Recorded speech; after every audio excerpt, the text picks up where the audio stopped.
And welcome back to Animals 2 by 2. Today is day 2 or lesson 2, and we're going to be continuing on with eggs and chicks. We still keep our lesson objectives and standards from yesterday throughout the rest of this week. Remember, by the end of the week, we want you to be able to recognize eggs and chicks that they require certain environmental conditions to survive. I want you to be able to make observations of the natural world and know that there are descriptors collected using your 5 senses. Remember to be raising those questions about the natural world and use appropriate reference materials to support your understanding and to obtain information and identify the source. Today, I also would like you to have your book on hand to refer back to, pencil, paper, notes, to draw or write or draw pictures or take notes of what's going on so you can really look back on them for reference. Some vocabulary words. That means words that we need to know or words that we're going to learn throughout the week. We have an incubator, which we'll touch on today, temperature, thermometer, yolk, ovum. We discussed those yesterday. Egg tooth and wood shavings, which will come along further in the week. So be listening out for those words. Okay, just a quick review before we get started today. Yesterday we looked at how chicken eggs are created. It begins inside a hen, which is of course a female chicken. There are parts of the egg or the embryo that are formed and eventually laid from that chicken or hen. There's one structure that is often overlooked, and that's the ovum. This is that tiny little white mass, a single cell, and it's the living part of an egg. For the egg to have the opportunity to progress to a live bird, this ovum must be fertilized. So that's going to be the difference between the eggs you buy at the grocery store and eggs that eventually produce chicks. Fertilized eggs can produce chicks, while non-fertilized eggs are the ones that we purchase at the grocery store and those that we eat. Okay, so we're going to look at the investigation, eggs and chicks. Today, what we're going to do is we're going to be looking into what happens once that hen lays the egg. Yesterday, we looked at the things that are the egg, the yolk, the white, the shell, and today we're really going to look into what happens once they have been laid from that hen. And I want you to be thinking about, how does the egg become a chick? It's not fully formed when she lays it. It takes about 21 days, and you're going to be learning about that. So, in the beginning, chickens begin as an egg, particularly a fertile egg. These eggs need special care to develop. The egg will develop over a 21-day period or cycle from these egg parts into a newborn chick. So we're going to think about those egg parts we saw yesterday, and we're going to see how they progress to form a fully formed chick. If you look at these pictures on our left, you can see just how quickly the cells reproduce to form a chick. It takes a lot of work to get to that point. The egg needs a constant amount of humidity, rotation every few hours, and a constant temperature of 99 to 100 degrees Fahrenheit to grow and develop fully. If the chick or the fertilized egg is not receiving those things, it will unfortunately die and not produce a live chick. But this can be accomplished in two very common ways. First off, we have brooding. Once a fertilized egg is laid, there's a process that must be followed in order to hatch that chick. This process is handled in nature by hens. Remember, hens are the female chickens. But guess what? Not all hens are brooding hens. You have chickens that will only stay on their eggs for a week or two, a couple of days. There's some chicks that won't sit on eggs, or hens that won't sit on their eggs at all. But then luckily for us, there's the brooding hens. And brooding hens are hens which want their eggs to hatch. So she'll sit on top of her eggs, and sometimes others, she'll go steal eggs from other hens. and she'll sit on them all day long in an attempt to hatch them.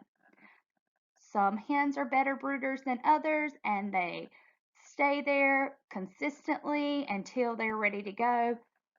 Some not so much. When using a brooding hen, she does all the work. She sits on the eggs, providing them with the warmth, the rotation, and the humidity for around 21 days. Typically, on the 21st day, you'll see all the chicks hatch that are going to hatch. Sometimes because of the hours, it may look like 22 or it may look like 20, but just depending upon when she lays. Side note, it is not 21 days from the time that she lays the egg. She will lay an egg every day until she gets the amount that she's going to sit on. Then the time starts when she starts brooding on all of her eggs.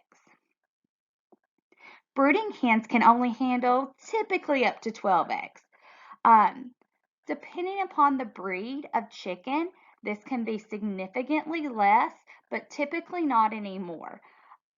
I see a lot of notes from people that raise chickens that they're typically looking at 8 to 10 for their brooding hens. So it really depends on the breed of chicken that you have. But brooding hens are not the only way to incubate eggs.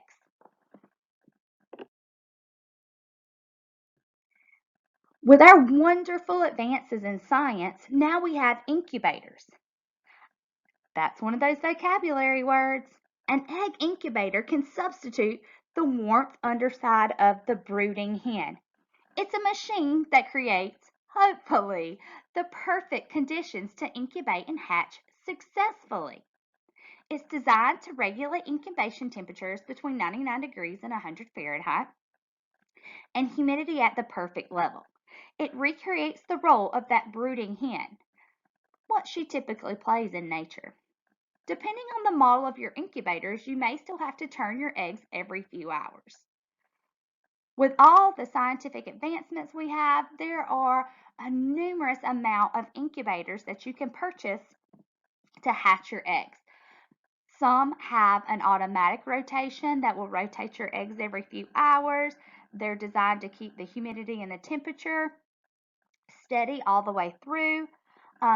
Some other ones don't have all of that, and they just have the temperature gauge or the heating element, and you still have to have a thermometer to see what the temperature is and continue to check it throughout the day and night.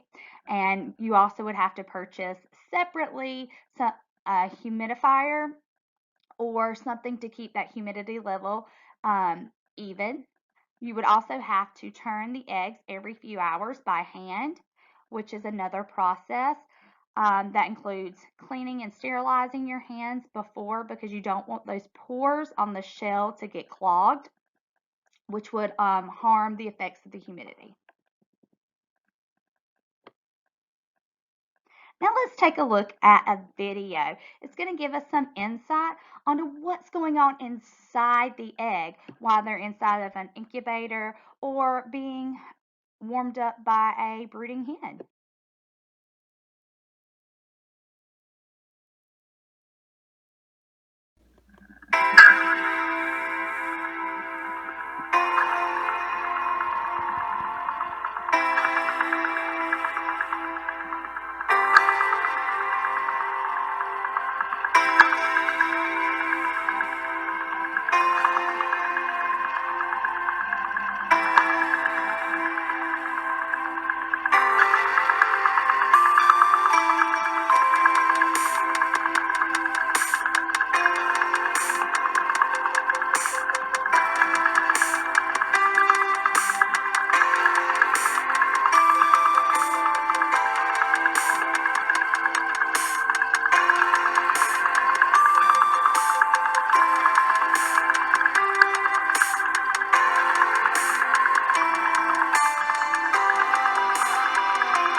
Wow, that was amazing.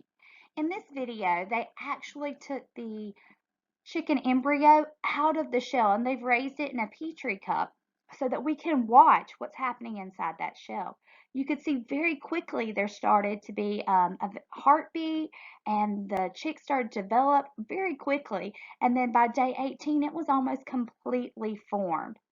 That was amazing. Okay, so today we looked at what really happens inside that egg after the chicken has laid it and as she's brooding or using the incubator to raise that chick until they can hatch. The eggs are being sat upon or in that incubator, a lot has really gone on during that time to form that chick. If the fertilized eggs needs are fulfilled, like we saw in the video, that's the heat, the humidity, and the rotation. Then it can fully form into a chick and in 21 days begin the process of hatching, give or take a few days. So I want you guys to please tune in tomorrow for lesson 3 and the process of actually hatching the egg. And it's going to get really interesting. So I look forward to talking to you guys tomorrow. Have a nice day.